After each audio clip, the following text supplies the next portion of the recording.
mucho gusto. Estimado Vicente, ¿es en serio? A ver, ¿cómo está esa cosa? Explícame, ¿dónde salió? ¿Él mismo lo dice, que es el Biden mexicano?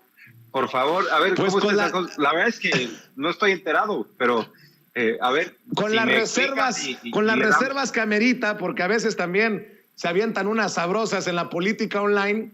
Dicen que en la política online dicen que Santiago Krill le ha dicho a sus asesores que él es el Biden mexicano y que como él es medio somnífero también, que él es dialoguista, que él es equilibrado, tipo Biden, que eso lo hace candidato fuerte, aspirante fuerte en el 2024. Válgame Dios. No, bueno, Santiago Krill no tiene nada que hacer en el proceso de la sucesión. Ni siquiera creo que pueda ser candidato, como bien decían.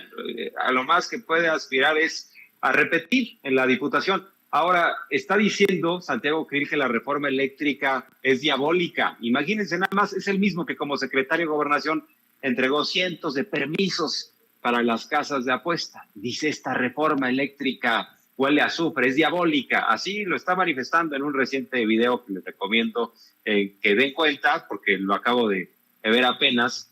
Y bueno, pues me parece que no tiene sentido esto que señale a su equipo cercano, que es el Biden mexicano. Pues no le veo siquiera una posibilidad entre los panistas de entrada. Lo que sí es que él apela a tener el control en Acción Nacional, porque como Marco Cortés es tan débil, es cierto que detrás de Marco Cortés está Santiago Krill, pero pues a lo mejor quiere secuestrar al partido, no le va a dar para una candidatura presidencial porque se tienen que poner de acuerdo con los priistas y con los del PRD, y sobre todo tienen que esperar a lo que diga el jefe de todos ellos, Claudio X González, que no se hagan, porque ellos están sumidos en esta decisión de Claudio X González, de Sí por México. Él es el jefe de ellos. ¿Por qué? Porque son tan débiles como de los tres, de Marco Cortés, de el propio Zambrano y Alito, de los tres no se hace uno, y llegan a las entidades y dicen, vamos muy bien, y se asumen como la banda parchís de la política. Bueno, pues Claudio X González tiene la última palabra. Ya hace unos días sacó un manifiesto, una directriz que dice candidato único, gobierno de coalición, quiere decir gobierno de cuotas, gobierno de cuates, se quieren repartir el poder y el pastel, pero pues primero que convenza a Santiago Krill, en todo caso, a Claudio X González. Yo creo que va a estar difícil, porque debe haber alguien que cuando menos genere algún tipo de emoción en la gente. No hay nadie que emocione a los conservadores hoy en día como un candidato presidencial. Entonces es una burla. Lo de Santiago Krill no tiene ni pies ni cabeza. Insisto, ahora se lanza en contra de la reforma eléctrica, dice que es diabólica, pero es el mismo que fue a Palacio Nacional prácticamente hincado, como si se tratara de ir a la Basílica de Guadalupe a hacer una manda. Fue a Palacio Nacional y dijo, aquí estoy, vamos a dialogar. Él mismo planteó las mesas en la Secretaría de Gobernación, pero el presidente ya lo había leído esto. Lo que pasa es que el presidente tiene mucha experiencia y ya lo había comentado. Dijo, bueno, vamos a dialogar. ¿En qué sentido? Por eso los mandó con Adán Augusto López, el secretario de Gobernación, para escuchar, pero no se va a llegar a ningún acuerdo, porque el PAN se opone a todo, a los presupuestos, se ha opuesto a las reformas, se va a oponer a todas, y ya en ese sentido lo reitera hoy Santiago Krill. A la reforma eléctrica le van a decir que no le han dicho que sí a nada al gobierno actual, y bueno, pues me parece que Santiago Krill, ahora ya analizándolo con un poco más de detenimiento, quizá está tendiendo una cortina de humo, porque como ya sabe que hay una investigación, de acuerdo a lo que dice Contralínea, de la UIF y de la FGR en su contra, por andar recibiendo recursos dudosos de factureros como despacho, también su hijo está involucrado, de acuerdo a esta investigación, a lo mejor está tendiendo una cortina de humo, a lo mejor dice, ya tenemos la soga en el cuello, van a ir por nosotros, por andar con los factureros en malos pasos, y vamos a ir al frente, vamos a decir que somos presidenciables y eventualmente, si proceden en contra de nosotros, diremos que es una persecución política. Un poco lo que hizo Silvano Aureoles cortinas de humo para que no nos concentráramos en lo que nos teníamos que concentrar, que es en el desfalco a Michoacán. Así la veo, estimado Vicente. Pues le voy a pedir al equipo de producción que te haga caso y que recupere ese video de Santiago Krill que llama a la reforma eléctrica que está proponiendo Morena, reforma leña del diablo. Hijo de la chinga. Porque lo que busca es aumentar el uso del combustóleo, un combustible contaminante y malo para la salud, al que le dicen leña del diablo. Hágame usted el favor, don Santiago Krill, cuando vaya a misa, confiésese. Por cierto, me dice mi amigo Charlie, le mando un abrazo, que no es un cartucho quemado, que es un cartucho requemado, el de Santiago Krill. Vea y escuche al Biden mexicano, nótese mi sarcasmo, hablar de la leña del diablo. Un costo absurdo también para la salud. ¿Por qué? Porque las plantas son plantas en su mayoría ya viejas y muchas de ellas su combustible es el combustóleo, que es el combustible más contaminante. ¿Saben cómo le dicen? La leña del diablo, por los efectos tan nocivos que tiene para la salud. No, pues está bueno, mi querido Jorge Armando Rocha, la leña del diablo, dice Santiago Krill. Oye, por cierto, vamos entrando en materia. Mencionaba yo a Santiago Krill porque dije, va a llegar Jorge Armando Rocha y me va a ayudar a desmenuzar este tema. Hoy, que el presidente Andrés Manuel López Obrador en la mañanera exhibe el caso de Oceanografía, que fue beneficiada en tiempos de Fox y de Calderón, o sea, en tiempos cuando Santiago Krill también fue secretario de Gobernación. Yo me pregunto, porque soy muy mal pensado, Jorge Armando, uno de esos relojotototes de $1,000,000 que regalaba el señor Yáñez de Oceanografía, ¿no lo tendrá en su colección Santiago Krill? Yo soy muy mal pensado, querido Jorge Armando. Pues podría ser. Fue un secretario de Gobernación diabólico, para utilizar sus propios términos. Pero eso sí, hoy en día da clases de Derecho Constitucional en la UNAM y aboga por la máxima casa de estudios. Dice, aquí hay libertad de cátedra y nosotros estamos en la enseñanza. ¿Qué les enseña a sus alumnos? Pobres de sus alumnos, la verdad. Y esto también nos refleja la diferencia entre la teoría y la práctica. Pero sin duda, Santiago Krill se metió en muchos problemas, incluyendo la entrega de permisos a casas de apuesta. Y lo que hizo el señor Amado Yáñez, el dueño de Oceanografía, en los sexenios de Vicente Fox y de Felipe Calderón, creo que pintan de cuerpo entero al panismo, la doctrina de la hipocresía. Hoy en día, Fox, Calderón, Krill andan diciendo es que hay corrupción, es que López Obrador es igual que nosotros, es que Pío, es que Felipa. Pero imagínense el grado de descomposición para que le hubieran entregado a un estafador miles de millones de pesos en contratos. 3,000 millones de dólares se llevó este hombre, Amado Yáñez, pues así como no va a entregar relojes de $1,000,000, estos relojotes que, bueno, ya ni Obama hubiera soñado con ellos, estos relojes que la verdad de $1,000,000 son tan ostentosos que yo creo que ni siquiera un boxeador de esos al estilo de Mayweather va a decir, no, es demasiado, o sea, sí tengo dinero, pero tampoco soy tan tonto para andarlo tirando de esa manera. Pero bueno, esto nos refleja la descomposición y por eso el presidente lo saca de relieve, otra vez lo pone de relieve, lo exhibe para recordar quiénes son estos sujetos que todo el día están escribiendo en contra de la Cuarta Transformación. En el caso de Amado Yáñez, sí, bendecido por el panismo, una empresa que se llevó 3,000 millones de dólares en contratos, simulaban el asunto de las licitaciones, simplemente eran adjudicaciones directas. Lo metieron a la cárcel en el sexenio pasado, pero estuvo nada más 3 años. Yo creo que le salió muy barato, ¿no crees, estimado Vicente, audiencia? 3 años para todo lo que se robó.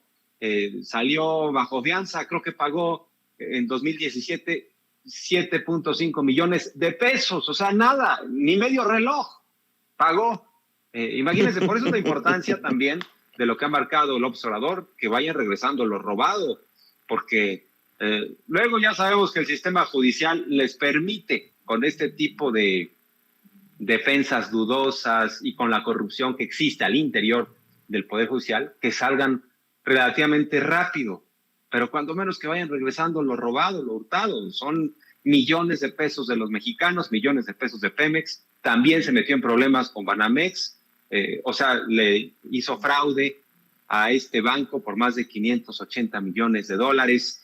Una colección de delitos, un estuche de monerías de delincuencia organizada y relacionada con la política. Entonces, yo creo que son exhibidos todos, Fox, Calderón, este hombre, el dueño de Escenografía, y estas prácticas que se permitieron.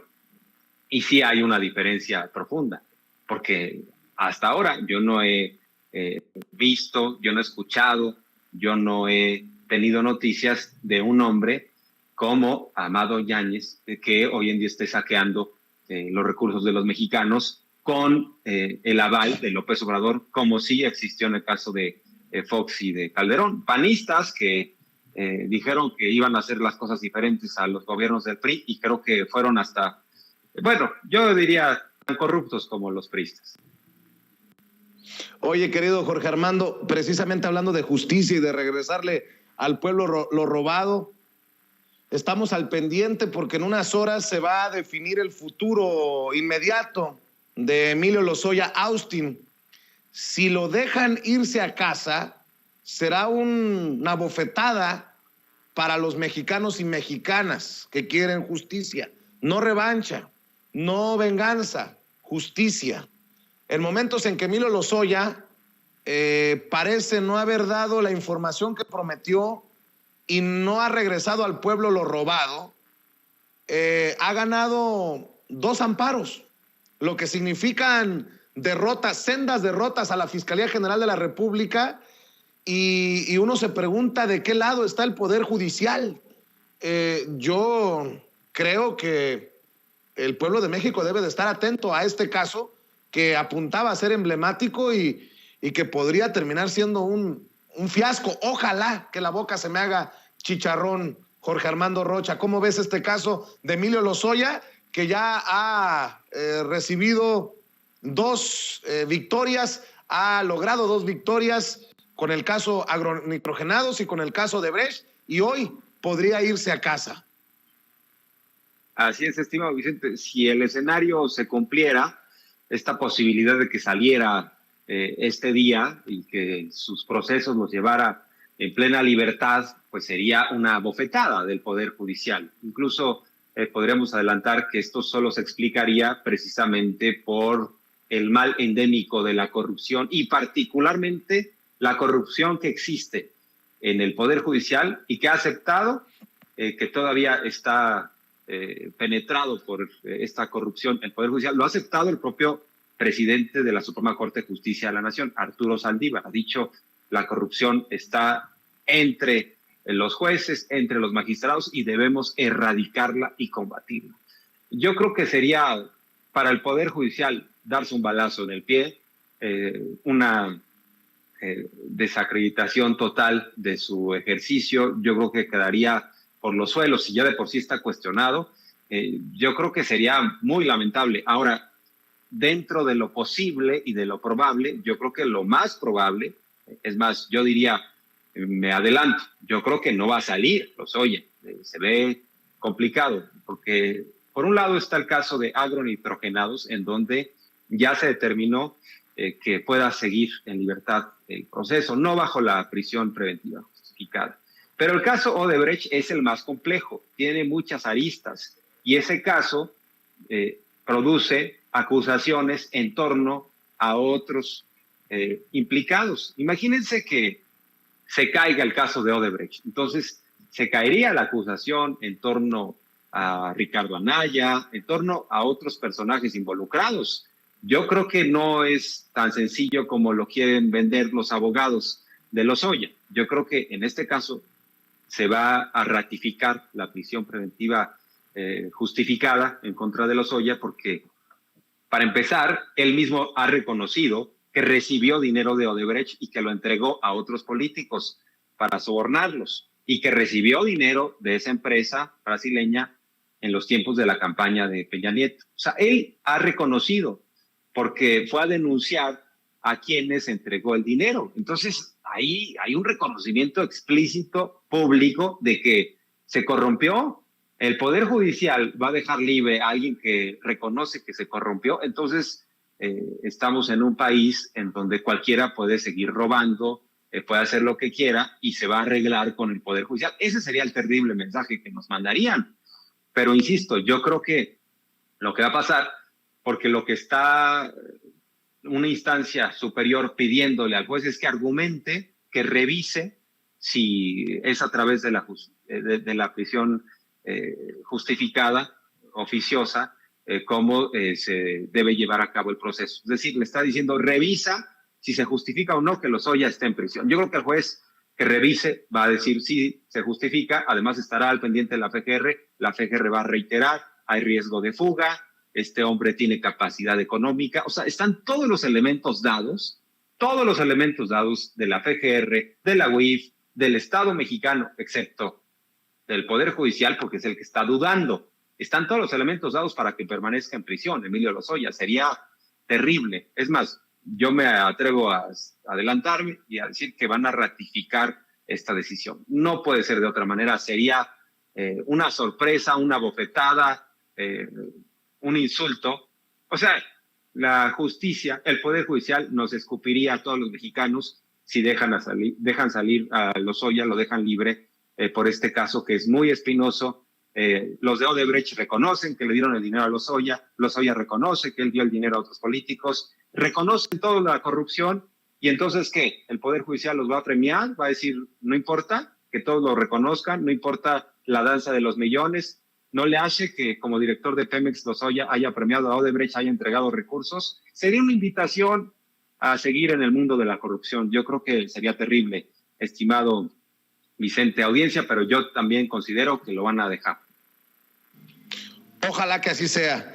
Y gran análisis que haces de este caso, Jorge Armando. Oye, ¿y qué me dices del cínico de Felipe Calderón hablando de estos personajes nefastos, colgándose del tema de los ataques a periodistas, el asesinato de la colega Lourdes Maldonado en Tijuana? Dice ayer, el ataque a la prensa hace muy vulnerables a los periodistas, los estigmatiza y hace ver como enemigos prescindibles. Si el poder los ataca, ¿por qué los habría de defender? Y no es culpa del neoliberalismo, es responsabilidad del gobierno en curso proteger a los ciudadanos. Y vi que le contestaste, medalla al cinismo, como las que le colocó a García Luna y subalternos. Es un hijo de la chingada, Felipe Calderón, porque va a decir que no se acuerda o nunca supo que a colegas como a Jesús Lemus lo metieron al bote por decir la verdad, por destapar los vínculos de su hermana con la tuta. Ya me enchilé. Y es muy temprano, mi querido Jorge Armando Rocha. Así es, estimado Vicente. Es que tienes toda la razón. Él actúa como si no hubiera ya gobernado al país a partir de haberse robado la presidencia. Él actúa como si fuera otro Felipe Calderón, como diciendo, este cuerpo no es mío, ya soy alguien nuevo, ya soy alguien renovado, alguien que se dedica a la crítica desde la comodidad del hogar y desde la comodidad de los millones mal habidos.